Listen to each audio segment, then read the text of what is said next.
cold. It's about 43 degrees, and I've been moving very slowly against the current here on the Tennessee River towards Pickwick Lake, barely doing 1.5 to 2 miles an hour. But as soon as I get through this lock, I'll be done with the current. I'll be on the TomBigbee and moving with the current there. So looking forward to being done with this. This feels like it's the last battle for now, at least, and then we'll get down south, looking to get the mast put up in maybe the next week, hopefully, and then get into some salt water and go over to Florida and the beach and the Bahamas.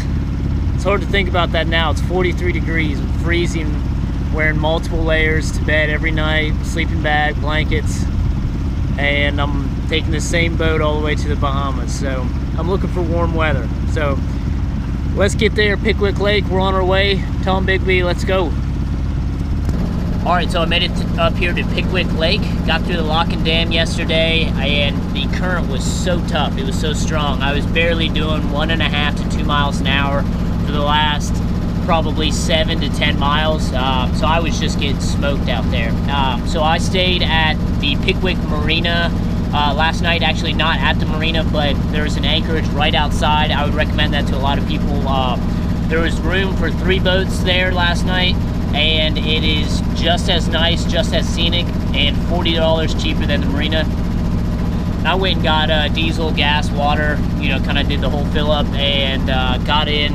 I said, look, man, you think I can sneak a hot shower? And he said, yeah, no problem. So I still got a hot shower, got all the stuff I needed as far as fuel and resupplied, and so I'm back out on the lake today doing fine. So this is Pickwick Lake. It is gorgeous. Wide open lake, plenty of depth, and really pretty scenery right up here on the tree line. Looks like maybe 10-15 foot cliff there. It's been a heck of a journey. Just passed over 3 months and doing good.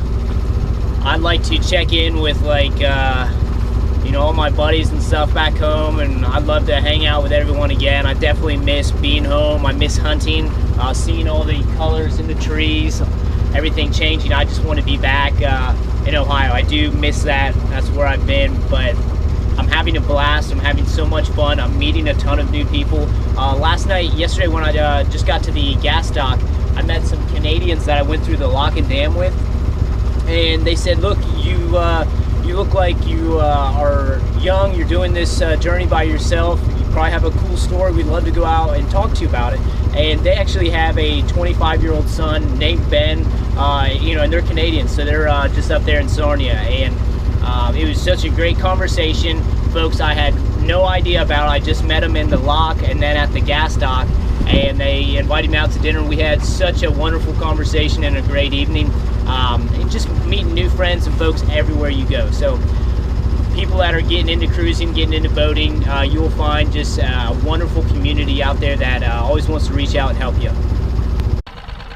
Okay, so just got anchored down here outside of Goat Island, mile marker 447 on the TomBigbee waterway, and I am going into the island to go and get a bonfire prepped, and then I'm going to cook dinner out here with a friend coming over. So this is Goat Island, mile marker 446, and there's Wrangler out there on the TomBigbee. It is a beautiful area through here. Just gorgeous trees and scenery everywhere, and looking forward to getting in and getting a fire going.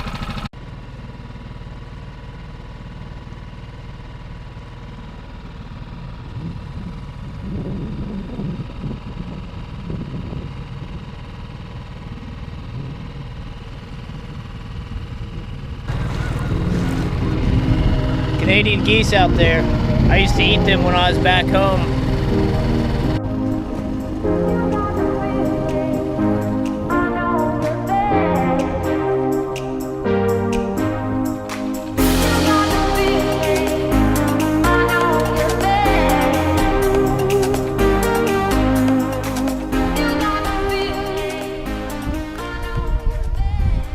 Alright, here's Goat Island. So I'm going to look around for a spot to have a fire. I already see, here's the spot right here. bunch of crap down in there. There's plenty of wood out here. I'm gonna dig a pit and then get some stuff ready. Okay, and I just found out why they call it Goat Island. Up there are a bunch of goats, and let's see how close we can get to them.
Fire's built, got some kindling, starter logs over here ready to go, and I'm gonna go back to the boat, get cleaned up, and then get back here with some more food and get this thing lit and have a good night. I can't wait to mess around with these goats some more tonight. I can't believe I found them on here. I guess that's why they call it Goat Island, but that's funny. And they're friendly. Okay, so right now I am hunkered down waiting for a storm to pass. There's a really nasty storm coming through. It looks like it's covering all the way across the United States from south to north, just pushing east, or I guess northeast, and I've got a nasty sail that's about to hit me. So I'm in a small little inlet off the side of Bay Springs Lake on the TomBigbee waterway, and I'm waiting for this storm to pass. I have 2 anchors set out, and the storm is coming from the southwest, and so I'm hoping it's just going to pass over without much anchor drag. So right now I'm pretty nervous. It's not an easy night to just relax. So what I'm doing, I'm just kind of hanging out in the V-berth and watching the GPS where I'm at. So this is my Navionics program, and I set a tracker when I drop the anchor, and so you can see all that yellow movement is where I've moved around on the boat, which a little bit of movement, a little bit of wiggle, that's fine. It's that outlier out there that got a little nerve-wracking. I didn't know if I was going to keep pushing out. This is where I'm at. So it's a little Finger Lake off of Bay Springs Lake. It's a beautiful anchorage back here, but I'm just so nervous about my stern anchor breaking loose, because that is a secondary anchor. It's not the best anchor. It's not the best anchor line, and right now it's bearing a good amount of the weight. So I'm just kind of holding out and waiting for this storm to pass. I made it through the storm. It was a wild storm last night. Did have a little bit of anchor drag. We moved a little bit, but not too much. If I hadn't had 2 anchors out, both bow and stern, I absolutely would be having a way worse day, way worse morning. I'd be up on the rocks or up on the sand somewhere. It was 41 degrees when I woke up this morning, and tonight it's getting down to 31 degrees, dropping another 10 degrees. So I'm almost out of propane. I have just a couple of these guys left for the Mr. Buddy heater. So right now, this is a trick someone else taught me, is to just set these on low, make sure it doesn't melt or get that too hot. Turn that down a little bit. So this is how I'm heating my cabin today, and maybe tonight, and maybe tomorrow. I'm so sick of this cold weather. It's supposed to be gone. This is not what I'd planned on as far as sunny and 75 and going sailing. So 31 degrees tonight, and this should be the lowest of the trip, unless I can't get any further south anytime quick.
All right, I'm stuck here on the TomBigbee waiting on a lock.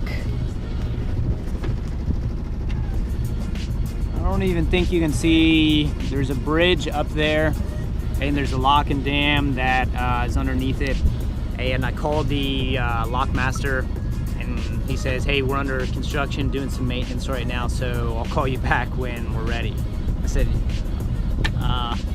you know, all right, what do you want me to do here? You want me to just sit around and float, or do you want me to drop the anchor? And he says, well, it should be about 30-45 minutes. So it's been about 25 minutes so far, and all I've been doing is I was way upriver over there, and I just threw it in neutral, and the current is about 0.6, 0.7 miles an hour heading southbound, so I'm just letting it slowly move me along, and when I get too close, I'll just turn around, head back north, and then let it trickle me down towards the lock again. So I'm hoping that he gets it open in time that I can get in and he can get me down before another barge comes from behind me, because when you're going through a lock, the commercial barges have priority, and then you can get in. So if another barge comes up right now and the lock opens up, he gets to go, even though I've been waiting for, you know, soon to be a half an hour here. So like to get in and keep moving, trying to get to Columbus Marina tonight, gonna get some engine work done or just some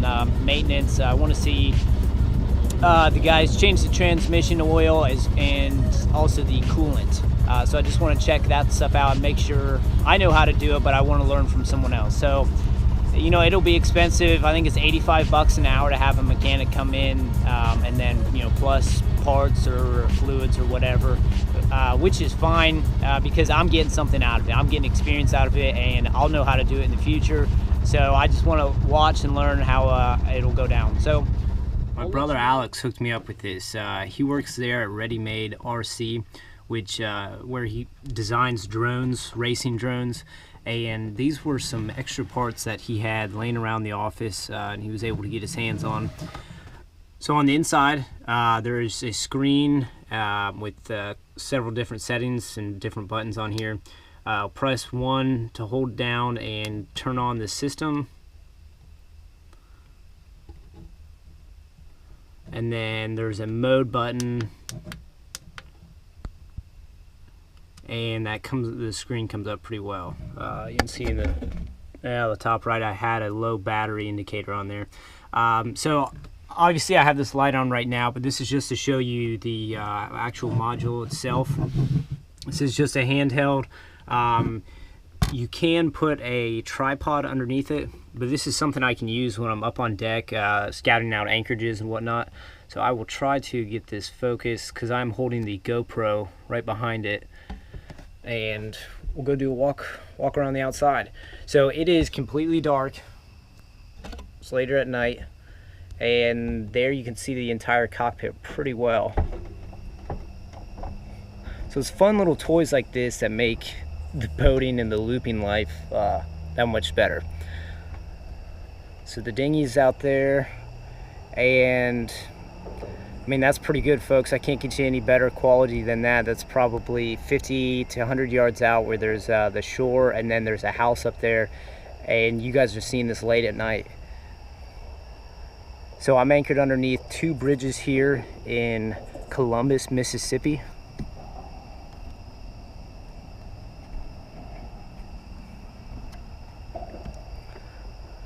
And over there is a dinghy dock.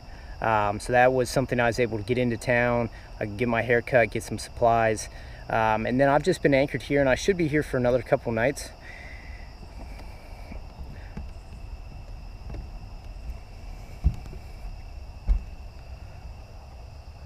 And you can see my anchor line going down there.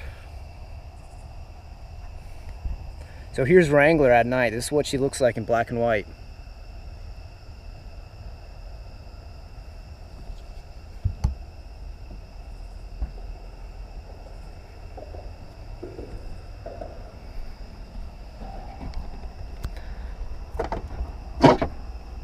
Then looking out the back, just goes to show, you can see the tree line there and then the embankment. This is what I use it for at nighttime when I'm going into an anchorage and I can't see, I'm not familiar with it. I can scout and use this to kind of give me some depth and to gauge the situation. Now, how it comes up on my screen, or I guess this main screen here, is a lot better quality than what you guys are seeing the GoPro filming on another screen. But this, the way this is set up is that it doesn't